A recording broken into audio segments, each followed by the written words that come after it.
जय जवाहर दोस्तों, मैं राहुल खन्ना के अला ब्रिटिश चैनल पे आप सबका स्वागत करता हूं। दोस्तों हमेशा की तरह मैं कुछ ना कुछ इंटरेस्टिंग लेके आता हूं और आप भी सुनते हो, इसके लिए धन्यवाद।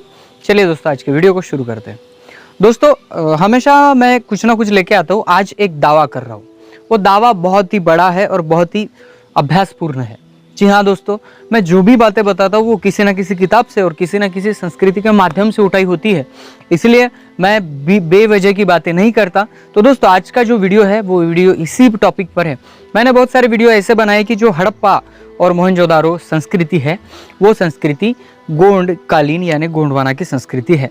इसमें बहुत सारे प्रश्न चिन्ह निर्माण होते हैं, जैसे कि बहुत सारे लोग कमेंट में भी कह चुके हैं कि आपने कैसे ठान लिया, आपको कैसे मालूम, और आप तो आए वीडियो बनाते हो तो सीधा सीधा हड़प्पा को आप डायरेक्टली दोष देते हो। हड़प्पा ही आपकी है तो फिर बाकी की क्या है, और सिंधु घाटी सभ्यता कैसे नाम पड़ा, ये वो बहुत कुछ। अगर आप इतिहास के जानकार हो, अगर आप इतिहास में रुचि रखते हो, अगर आप गोंडी धर्म के यानी गोंडवाना के आदिवासी लोगों की इतिहास में रुचि रखते हो, तो आपको ये वीडियो पूरा देखना पड़ेगा। वीडियो के एंड तक मैं आपको पूरा क्लियरली समझाऊंगा कि यह संस्कृति यानी गोंडियन संस्कृति थी। दोस्तों पहला कि मैं आपको बता दूं कि मैं किसी भी किताब के बिना बात नहीं करता, तो मैं पहले आपको परिचय दे दूं। आचार्य मोतीराव कंगाली जी। जी हाँ दोस्तों, आचार्य मोतीराव कंगाली सर, इनका नाम बहुत अदब से लेना पड़ेगा, क्योंकि उन्होंने ऐसा एक गोंडियन संस्कृति में ऐसे एक रिसर्च किया है। वो संशोधनकार है, इतिहासकार है। उन्होंने ऐसा रिसर्च किया है जिसके बलबूते हम बहुत सारे ऐसे बातें हैं जिस पर हम अपना हक जता सकते हैं, उनको अपना कह सकते हैं। जी हाँ दोस्तों, गोंडवाना के बहुत सारे लोग पढ़े लिखे तो हुए, लेकिन उन्होंने अपनी संस्कृति को अलग तरह से नहीं देखा, और कंगाली साहब ने पहली बार इस संस्कृति को टटोला है। और टटोलने के बाद उनके सामने जो तथ्य आए, उस तथ्यों के आधार पर हम कुछ बातें करते हैं, हम इतिहास को समझाते हैं, और ज़्यादा से ज़्यादा गोंडवाना के जो इतिहास की बातें होती है मैं उन्हीं के किताब से लेता हूँ। आज की जानकारी गोंडी पुण्यम दर्शन इस किताब से, जिसके लेखक है डॉक्टर मोतीराव कंगाली। उन्होंने इस किताब को सर्च किया है और अपने संशोधन पर, अपने ज़िंदगी जो उन्होंने इस रिसर्च पर न्योछावर कर दी जिंदगी का, वही उनका एक बहुत बड़ा किताब है। तो दोस्तों आइए जानते हैं उनके तथ्य के बारे में। दोस्तों पहले एक बात हुई थी, इस 10-20 साल पहले मोतीराव कंगाली जी ने हड़प्पा संस्कृति और मोहनजोदारो की जो मुद्राएं हैं, जो नाणे हैं, उसमें जो भाषा लिखी थी उसको पढ़ लिया था।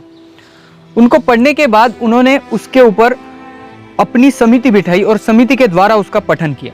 जब उनका पढ़ना और समिति का पढ़ना एक हुआ, तब उन्होंने यह बात सिद्ध की कि यह जो संस्कृति थी यह भूतपूर्व यानी पहले की गोंडियन संस्कृति थी। अभी आपको एक एक शब्द के द्वारा समझाऊंगा तो वो वीडियो अलग बनेगा। तो आज के वीडियो में मैं आपको वो लिपि नहीं समझाऊंगा, लिपि के कुछ चित्र दिखा सकता हूँ। आप चाहे तो आपको PDF भी प्रोवाइड कर सकता हूँ कि हड़प्पा लिपि का जो वाचन किया गया है वो कैसे किया गया। और आप ये भी जानते हो कि दूरदर्शन पर यानी सैंद्री चैनल पर आचार्य मोतीराव कंगाली, इनकी मुलाकात यानी इंटरव्यू लिया गया था। इंटरव्यू में उनसे बहुत डिटेल में पूछा गया था। डॉक्टर प्रकाश सलामे सर थे और उन्होंने पूछा था, और उन्होंने उस चैनल पे डिटेल में हड़प्पा संस्कृति का विवरण दिया है। अभी वो कैसे संस्कृति का उनका रिसर्च जो है वो बहुत बड़ा योगदान रखता है गोंडवाना के लोगों के लिए, लेकिन बहुत सारे लोगों को ये नहीं पता कि उन्होंने रिसर्च क्या किया है। जी हाँ दोस्तों, उन्होंने रिसर्च किया। उसका एक पहला जो महत्वपूर्ण भाग है, उन्होंने सभी गोंड गंड जीव जो है, जो गोंदला में रहते हैं बहुत एरिया में, जैसे कि महाराष्ट्र के गोंड समुदाय, MP के गोंड समुदाय, छत्तीसगढ़ के गोंड समुदाय, इन सभी गोंड समुदाय में जो पाटाड़ी है, जो पाटे गाते हैं, उनसे परिचय किया, उनके पाटे संग्रहित किए और पाटे से उनका अर्थ निकाला। गोंडी पाटे से अर्थ निकाला गया और उनके पाटे में गोंडवाना का इतिहास छुपा हुआ था। जी हाँ दोस्तों, उसी से मोतीराव कंगाली जी की यहाँ पे जर्नी शुरू हुई, और यहाँ से वो अपनी संशोधन के दरवाजे उनके लिए खुल गए। जब उनको ये पता चला कि हड़प्पा और मोहनजोदारो पे सिंधु घाटी सभ्यता करके बताया जा रहा है, लेकिन उनके जो मुद्राओं का वाचन है वो आज तक हुआ नहीं है। उन्होंने जब देखा तो गोटुल के कुछ चिन्ह वहाँ पे अंकुरित थे, गोटुल के, धर्मकुपार लिंगों के कुछ अंकुरित थे। फिर उन्होंने यह ठान लिया कि यह हो सकती है। फिर उन्होंने पठन किया और उसके बाद उन्होंने यह सिद्ध कर दिया कि हड़प्पा की जो लिपि है वो गोंडियन लिपि है, और उसके द्वारा जब वो बाकी मुद्राओं में गोंडियन लिपि यानी भाषा हमें मिल जाती है, तो ऑब्वियसली उस टाइम वहाँ पे गोंडियन राज्य था। इसका मतलब जो भी अपना दावा करते हैं वो सब फेल होता है।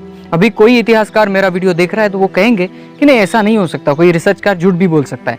जी हाँ दोस्तों, आप अगर कहते हो कि आप झूठ बोलता है तो आप नेट पे सर्च कीजिए कंगाली साहब की, मेरे जो पास PDF है वो भी मैं आपको प्रोवाइड करूंगा। और उनकी जो किताब है, जो उस लिपि का वाचन करके एक ऑलरेडी बहुत बड़ी किताब बनी है और उन्होंने वाचन किया हुआ उस किताब में लिखा है, वो किताब मार्केट में अवेलेबल है। आपको लगता है तो आप मुझे कांटेक्ट कीजिएगा, मैं आपको प्रोवाइड करने की कोशिश करूंगा। और वो किताब पढ़ने के बाद ही आप कुछ ना कुछ डिसीजन ले। मेरे वीडियो देखने के बाद आप अगर बौखला जाएंगे तो कोई मायने नहीं रखेगा। दोस्तों आज के वीडियो का पॉइंट नंबर 3 ये है कि जो हरबा कोट है, गोंडियन लोगों का हरबा कोट, यही है हड़प्पा। अभी आप बोलेंगे हरबा कोट को और हड़प्पा नाम तो बहुत अलग अलग हैं, तो चलो मैं आपको थोड़ा सा गोंडियन संस्कृति के बारे में वाकिफ करा देता हूँ। इस पंचखंड यानी इस धरती का, इस पंचखंड पे जो राजा था वो था शंभू शेख, जिसे आज के जमाने में महादेव करके मॉडिफाई किया गया, वो गोंडियनों का शंभू शेख है। जब वो राजा थे तब इस धरती पे आक्रमण करने वाला कोई भी पैदा नहीं हुआ था, लेकिन जब वो किसी निश्चित काल के लिए अपने ध्यान में या अपने ज्ञान के लिए रुक गए, तब आर्यों ने यहाँ पे आक्रमण किया। और मोतीराम कंगाली साहब अपनी किताब में कहते हैं कि आर्यों का जो राजा था वो इंद्र, उन्होंने पहले जिस राज्यों पे आक्रमण किया उस राज्यों में जो हरवा कोट एक नाम है वो है हड़प्पा। जी हाँ दोस्तों, और उसी राज्य पे उन्होंने आक्रमण किया जिसका नाम हरवा कोट था। जी हाँ दोस्तों, मैं आपको डिटेल में पहुंचाऊंगा। आपको स्क्रीन पर वो किताब का जो पन्ना है जहाँ पे लिखा है, वो किताब का पन्ना भी दिख रहा है और मैं आपको पढ़ के भी बताऊंगा।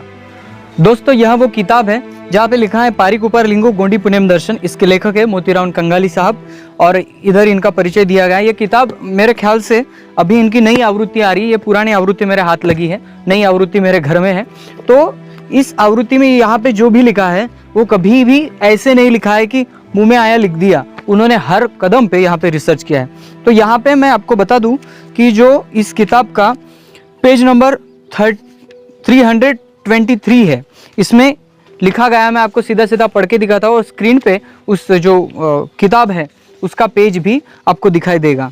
शंभू की सुप्त अवस्था का लाभ उठाकर आर्य टोलियों के अधिपति इंद्र ने सर्वप्रथम के हरवा कोट पर आक्रमण किया।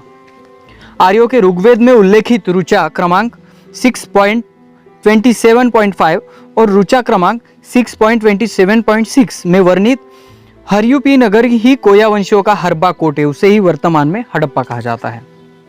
यहाँ पे उन्होंने पहले पैराग्राफ में लिखा है कोया वंशियों के सुहनाल यानी जंगली कुत्ता, परिपुराल यानी जंगली कबूतर, वर्तिक यानी तितर और नांग यानी वृत्त गोत्र चिन्ह धारक हरवा कोट और मुरवा कोट के अधिपति थे।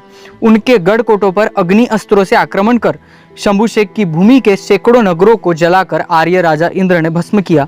ऋग्वेद की निम्न ऋचा क्रमांक 1.103.8 से इस घटना की पुष्टि होती है और मैं आपको थोड़ा सा पढ़ के दिखाऊं। शुष्णम पिप्रु वृतम कुयवम इंद्र यदावधि वीरपुर शंबरस्य तत्रो मित्रो वरुणो महानमता मदिति सिंधु पृथ्वी उतवद्यो।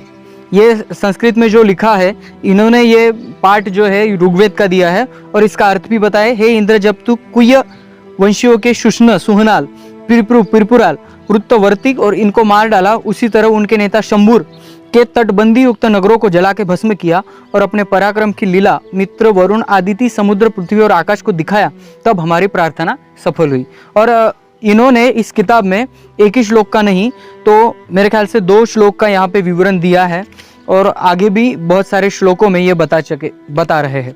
तो ये अगर श्लोक पढ़ते रहेंगे तो बहुत वीडियो लंबा होता जाएगा। आप देख सकते हो कि इन्होंने कैसे ऋग्वेद भी कंगाली साहब ने ऋग्वेद को भी पढ़ा है और वहां से जो उल्लेख है उस उल्लेख को भी उठाया है और अपनी किताब में प्रूफ के तौर पर यहाँ पे आपको बताया है। तो दोस्तों यहाँ पे सीधे सीधे बताया गया है कि कोया वंशियों का हरबा कोट ही उसे वर्तमान में हड़प्पा कहा जाता है। और जी हाँ दोस्तों, हम जो कहते हैं गोंडियन लोग कि हड़प्पा हमारी संस्कृति है, बाकी सब लोगों की संस्कृति है। जब रिसर्च की बात आती है और जब किसी समुदाय की बात आती है तब ये प्रूव करना बहुत ज़रूरी होता है कि हड़प्पा एक पूर्णतः से सभ्य और पूर्णतः से डेवलप संस्कृति थी, जो इसका नाम हरबा कोट था और वो कोया वंशीय। अभी आप बात करेंगे कि कोया वंश क्या है। कोया, कोयतुर, कोया वंशीय, यह सभी बातें गोंडवाना के लोगों को कहा जाता है। इसलिए दोस्तों ये प्रूव के साथ होता है कि यह हड़प्पा संस्कृति थी। अभी इसके बाद इसको ना मानने वाले बहुत सारे लोग होंगे जो मेरा वीडियो देख रहे हैं, तो मैं इनको बता दूं कि इन्होंने ऐसे ही, ये तो शॉर्ट में इस किताब में लिखा है, उन्होंने एक बड़ी किताब लिखी है जो इस मुद्राओं का वाचन है, उसके ऊपर डायरेक्ट एक किताब लिखी है, बहुत बड़ी किताब है, उसको पढ़िएगा। उनके जो एपिसोड चैनल्स पे आ रहे हैं वो एपिसोड देखिएगा, और मैं भी उस जो मुद्राओं का वाचन किया गया है वो मुद्राओं पर एक वीडियो बनाने वाला हूँ, वो भी आप देखते रहिएगा। आपको थोड़ा सा तो नॉलेज आ ही जाएगा और थोड़ा सा पता चल जाएगा। फिर भी आप नहीं मानते तो आप रिसर्च कीजिएगा। ठीक है दोस्तों, अगर वीडियो पसंद आए तो लाइक शेयर कमेंट कर देना, और यह किताब हो सके तो सभी गोंडवाना के लोग यह किताब लेके पढ़िएगा। इसमें बहुत सारा गोंडवाना का सार देने की कोशिश की गई है, और जब ये आप किताब पढ़ेंगे तो मेरे ख्याल से आपको 45% कुछ ना कुछ नॉलेज गोंडवाना का आ ही जाएगा, और फिर आपको बहुत कुछ समझ में आएगा इस किताब के ज़रिए। तो आप ये किताब लेने की चेष्टा करें। अगर आपको नहीं पता, नहीं लेना है तो मुझे ईमेल कीजिएगा, मैं आपको पहुंचाने की ज़रूरत कोशिश करूंगा। मेरे कांटेक्ट में बहुत सारे लोग हैं। तो दोस्तों मिलते हैं अगले वीडियो अगले टॉपिक के साथ। तब तक के लिए जय सेवा, जय जोहार, जय आदिवासी, जय गोंडवाना, जय भीम।